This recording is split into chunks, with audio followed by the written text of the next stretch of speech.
Hey fellow workers, my name's Kim Siever.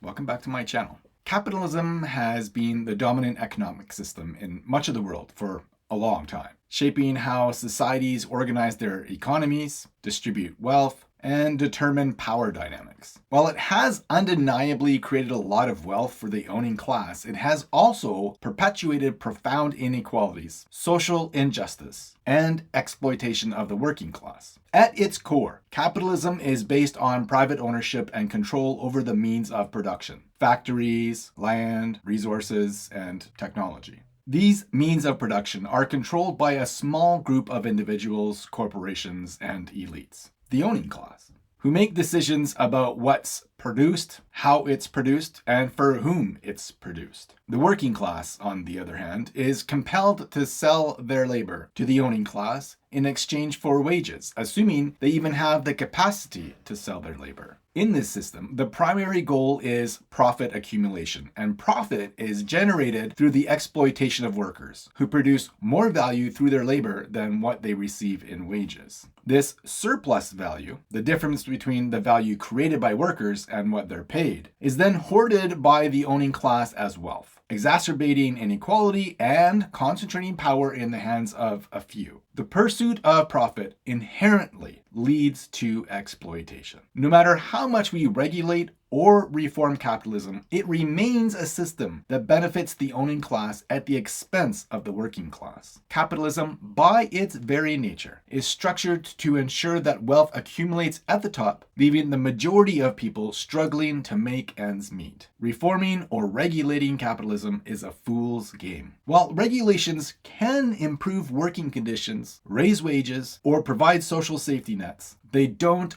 alter the fundamental power dynamics of capitalism. The owning class will always seek ways to minimize costs and maximize profits. Even when reforms are achieved, they're often limited in scope and insufficient to challenge the underlying structure of capitalism itself. Plus, reforms can always be rolled back. History has shown that once workers achieve certain gains, such as labor rights, minimum wage laws, or social security, those gains aren't guaranteed to last forever and can be undermined by powerful corporate interests or political forces. Efforts to reform capitalism often focus on improving the conditions of workers within the system. The idea behind such reforms is that by introducing labor protections, fair wages, and wealth redistribution policies, society can mitigate the worst effects of capitalism. For example, raising the minimum wage, expanding access to healthcare, and improving education are all measures designed to reduce inequality and improve the quality of life for the working class. And while these reforms can provide some relief, they don't fundamentally alter the capitalist structure. One of the key limitations of these reforms is that they can only go so far. Even if workers gain better pay or improved working conditions, they're still ultimately dependent on the owning class. The underlying power dynamics remain unchanged. Wealth generated by worker labor continues to be extracted by those at the top, ensuring that economic inequality persists. The owning class still gets to decide how the businesses are run, perpetuating the inequality inherent in the system. The forces of capitalism are deeply entrenched, and no matter how much reform is pursued, they'll always find ways to protect their interests. Regulating or reforming capitalism will only go so far. Eventually, we must come to terms with the fact that capitalism is the private ownership of and control over the means of production. Capitalism will continue to lie in the hands of the few.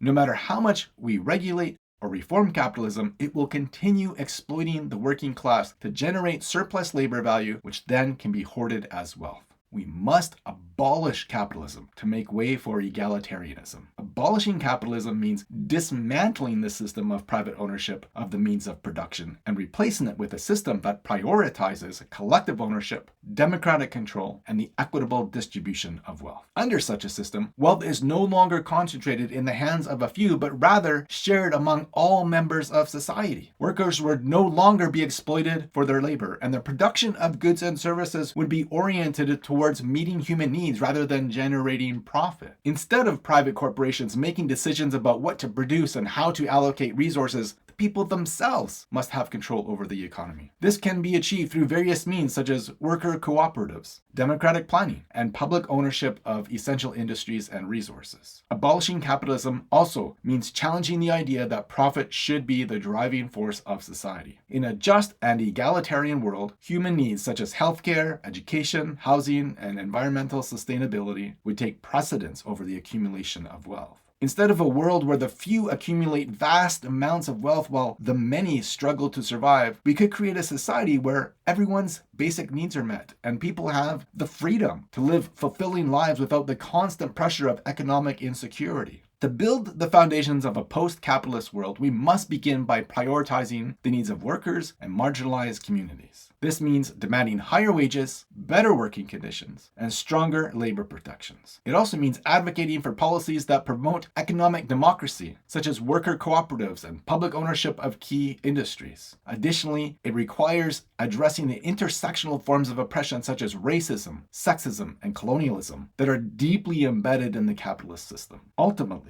the goal is to create a society where wealth and power are shared equitably and where people have control over their own lives and destinies. This is the true meaning of egalitarianism. A society where everyone has equal access to resources, opportunities, and decision-making power, and where exploitation and inequality have been eradicated.